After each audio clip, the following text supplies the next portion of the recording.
I'm with Priyanka Chaturvedi, Member of Parliament from the Shiv Sena.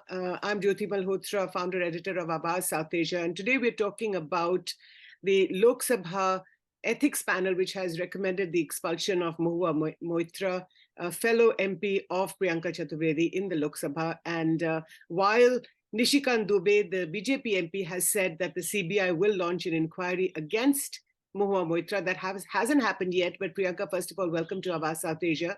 And your first comments on what's going on with Mahua Moitra in the Lok Sabha. So thank you so much. Also, Jyoti, many congratulations on your new venture. What's happening in the Lok Sabha is something that Lok Sabha probably has never witnessed. That's suddenly an ethics committee has taken over the decision of an elected member of parliament, elected from the constituency, stands to be disqualified, expelled from the parliamentary proceedings on the basis of a letter that a former boyfriend has written on the basis of approver's statement that has come in without even her getting a chance to cross question either of them or to even challenge their version of the story. So what has happened is she has been held guilty without an investigation, and that I think is unfortunate. And this is the kind of history we definitely don't want to I would say write for our parliamentary proceedings. It's very, very unfortunate. So, Priyanka, what has been the reaction of MPs in the Lok Sabha and in Parliament, both in the Lok Sabha and in the Rajya Sabha? Not just women MPs like yourself, but MPs across the political spectrum. What are people saying? So most of them are, of course, aghast at what is happening and how things are proceeding. It has also become extremely toxic, and everybody is looking over their shoulders, very honestly, because it's now come to a point where any small thing can trigger a reaction like this and getting you expelled. But there's no fear. But there is a certain sense of belief that this government just won't be able to take any kind of criticism, refuses the idea of being held accountable, and anybody speaking and asking them questions or holding them to account will face a fate like this, which is unfortunate. I think many more members of parliament should have spoken up, but they haven't. With regards to what is happening with Mahua. That's the point. Why don't you guys speak up much more? Why don't you come together, band together, and talk about these issues if you're so concerned about them? I totally agree with you. More and more people should be speaking about it, but there's something with regards to how the parliament is functioning right now. There could be certain reasons why people are staying quiet. But again, I believe personally, my own journey has been that of speaking out on issues which I think are unethical, incorrect, and that is why I speak out. And but yes, I think there should be some kind of an outrage over what is happening. For example, I was speaking to a friend of mine who's not a member of parliament. Today, let's say someone accuses her of corruption, and anyone who's accusing her has to prove it in the court of law, has to prove it. And court of law has legal experts, legal luminaries who can defend the case, or they can make a case against her. And she wins or she loses. In this case, she has already been held guilty by her fellow parliamentarians. They form a group and they're deciding as per their political party choices, not on the basis of whether what she did was ethical, unethical, etc., etc. We can continue to argue on various factors that have come out in the public domain. However, the decision making cannot be left on fellow parliamentarians. What is it leaving behind? I mean, what is the kind of, I would say, legacy that we leave behind, that we are all judging our own as guilty? So that's the point, have been in the court. Absolutely. I think that's the point, that which is supreme? Is the legislature supreme or is it the judiciary? In this particular case, even if the ethics panel recommends an expulsion to the speaker, and by the way, if this happens, this will be the first time, I think, in the history of the Lok Sabha that an MP who is part of that Lok Sabha will be expelled. But I think that's the question, isn't it? Is the judiciary supreme? Is the legislature supreme? Do you think that's why the CBI could possibly get involved? So, no, again, these are two independent, functions, the judiciary and the legislative. Now, my point here is, let's say ethics committee meets on a particular unethical behavior, right? They can come out with their findings and they can recommend to the speaker what is the further course of action. Right. Can she be held guilty without any investigation? just because ethics committee has met and hasn't even got her proper version there. They haven't even asked the other witnesses to come for especially the approver, the businessman No, I we're think talking the about, ethics where committee everybody is has, talking. yeah, the ethics committee has spoken to her former boyfriend. No, but they haven't called Darshan Hiranandani. Yeah, they have Now not. listen, in any case, in any court of law, if you're accused of corruption, the person who is also paying a bribe or whatever he's doing also has to give his testimony. His Absolutely. statement cannot become something which is written in golden letters and nobody can question it. Mhm. And even in that letter, he does not mention that money was given for questions asked. Mhm. So I don't really know what you can of course question the idea of having handed over the password, etc. That's right. Her login Right? credentials to an outsider. I mean, is that done, Priyanka? Do people do? No.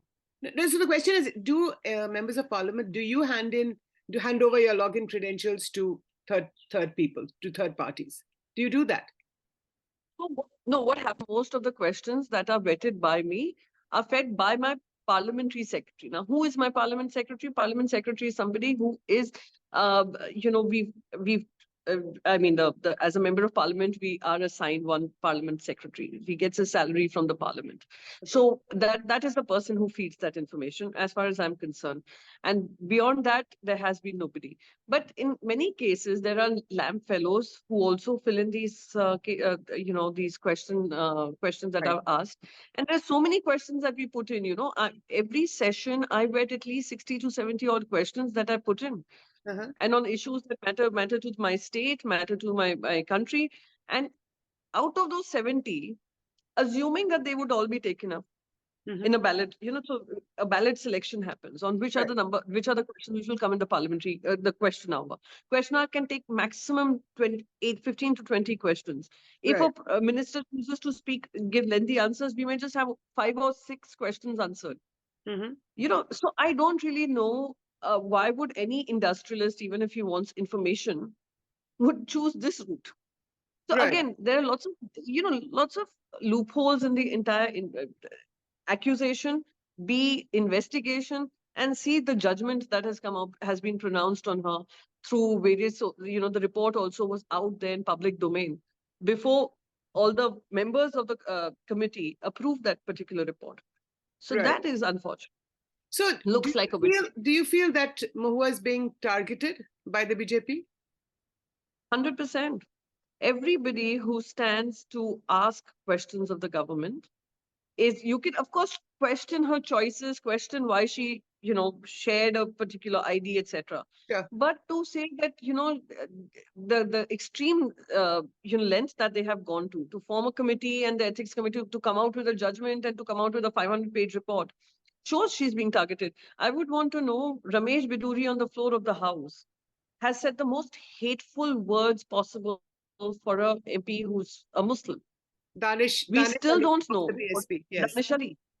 And he was abused because of his religion. And so nothing else but that. What is the standard that we're setting? No investigation has moved forward. He asked for, some time to appear before the committee. They have given him that time as well. So there's no hurry shown for that. Mhm. But this has been carried out so hurriedly is because Mahua has been one of those voices who has been questioning this government and it has been holding them to account.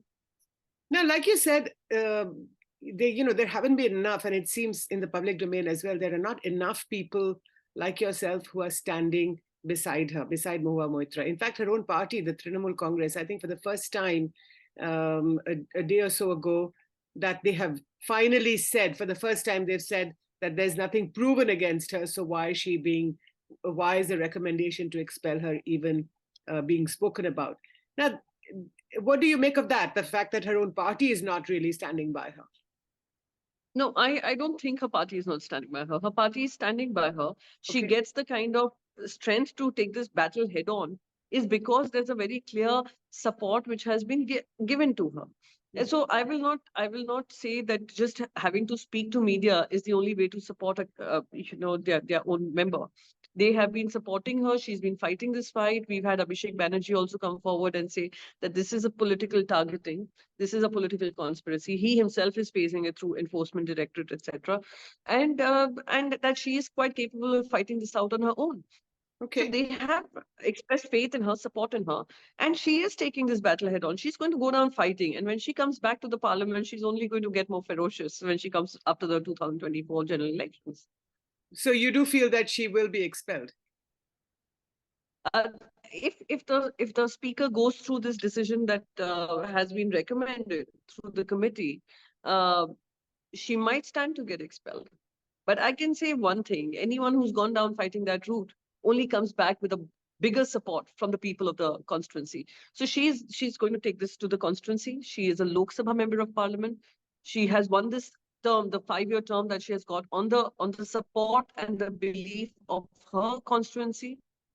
And that constituency is going to be denied a voice because of this entire political slugfest that has happened. But she will, 2024 is not too far away.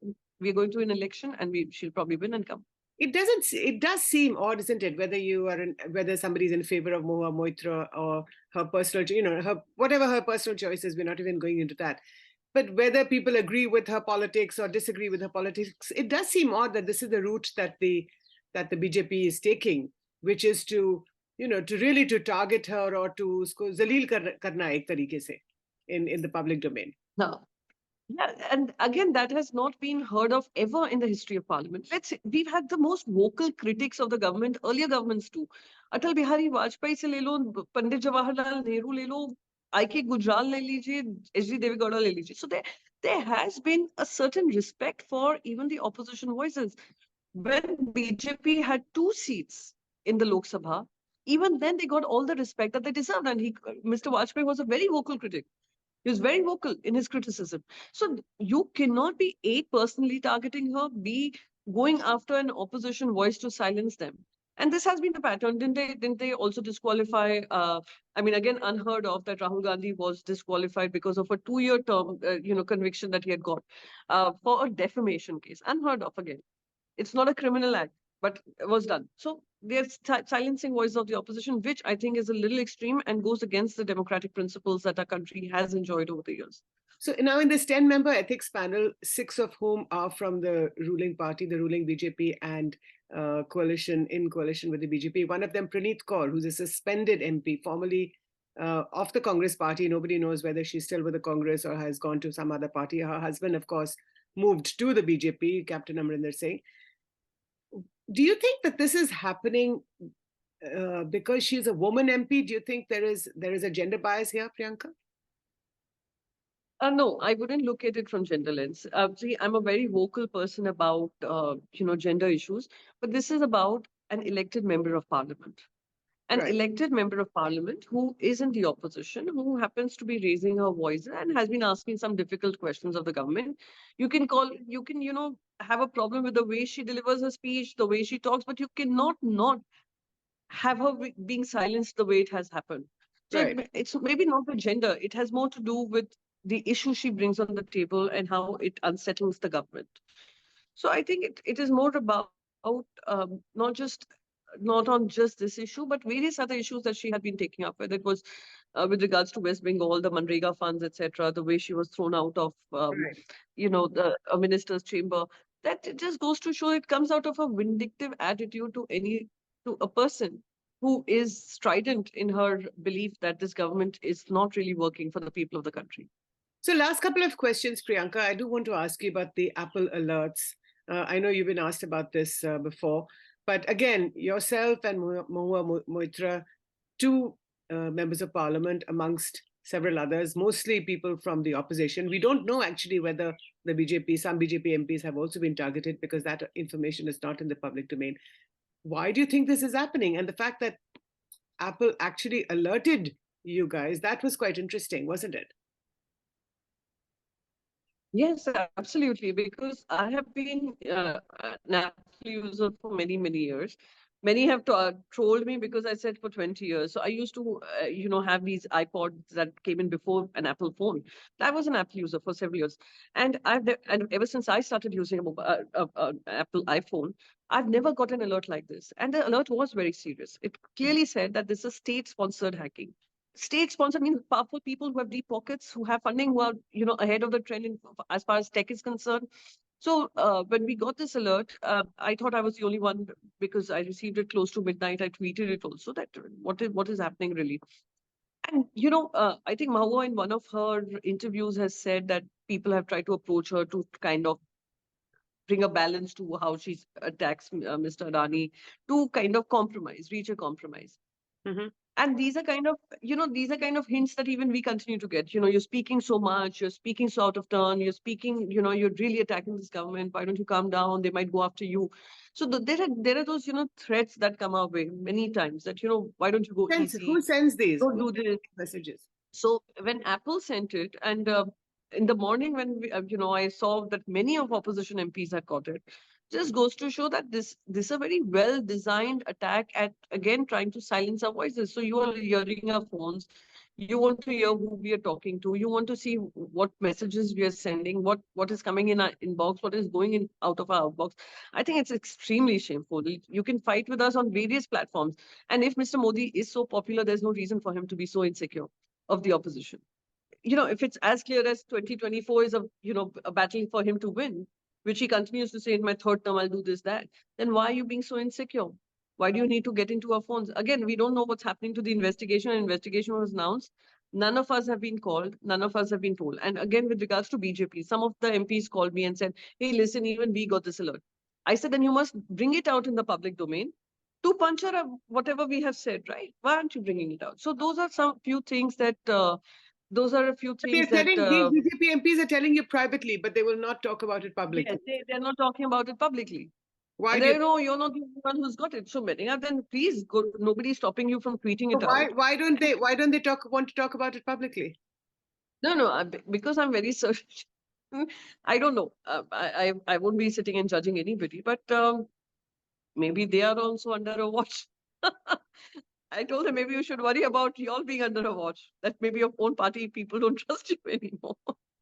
Well, but jokes aside, it's unfortunate that we need to live through those times where everything that we do, speak, or we engage with is monitored. It's like living in the Bigg Boss house without signing up for it or without even getting paid for it. So. Yeah, well, that's a thought. And just the last question, Priyanka, the reason I asked you about the gender bias question earlier is, when Mahua came out of that ethics panel, that meeting a few days ago, and she said that Vijay Sonkar, the BJP MP, said all these sort of filthy things, and she uses the word filthy comments about her, and she called it a Vastraharan, the whole sort of Draupadi image in the Mahabharata. Now, which again is this, very sort of, which is why the gender question. But why do you think she said that? Has there been any more information about what they said to her exactly? I mean, why was she so agitated about that? So, women in politics continue to fight this bias. Of course, we do face this bias. We also have these comments that come in. Then, of course, this judgmental call and who you should be seen with, what you should be eating, what you should be wearing. So that is a given. But when you are as part of the ethics committee, it is your job to maintain being professional about your investigation also. She was asked some very personal questions at what time of the hour was she speaking to Darshan Hiranandani when she used to go to Dubai? Was she, was the travel expenses made by him? Was she meeting him? None of their business, really. None of their business. Absolutely. The country, of course, the world has a problem with women who have opinions, women who have voices. The world. And now coming to a country like India, which is highly patriarchal in nature, it becomes 10 times worse. So a woman who's single, a woman who has relationships, a woman who's a vocal critic of this government is speaking her heart and mind out in the parliament and is holding this government to account, is someone who needs to be silenced. It's something that just comes inherently to people. And the line of questioning also came from that perspective that, you were being a naughty girl, you were being a naughty girl. None of your business to sit and judge what our choices, life choices. Again, I continue to ask this, not a single piece of evidence shared by the man who wrote this letter to the committee, to the member of parliament, Nishikant Dubey, who forwarded it. Not a single shred of evidence to show money trail. Not a single shred of evidence of expenses that that person seems to have been made. All they're relying on is one, statement that has come from the industrialist himself. Again, right. Nowhere does he mention the kind of brand, her former boyfriend said 34 pairs of shoes, etc., etc. None of it is mentioned in the statement by the industrialist. And yet you'll have gone and judged her. So that is my point. The line of questioning was also in a way which was targeting her personally, not professionally. Sense, this vicarious sort of, or this voyeuristic kind of pleasure that you're taking in attacking a woman, and a woman, a feisty woman MP in this particular case, Mahua Moitra. I'm sure there are two sides to the story, but I think it would be a sad day if the Lok Sabha actually expels a sitting member of parliament. On this note, Priyanka Chaturvedi, thank you so much for speaking to me on Awaaz South Asia. Thank you again. Thank you so much. Thanks, Jyoti.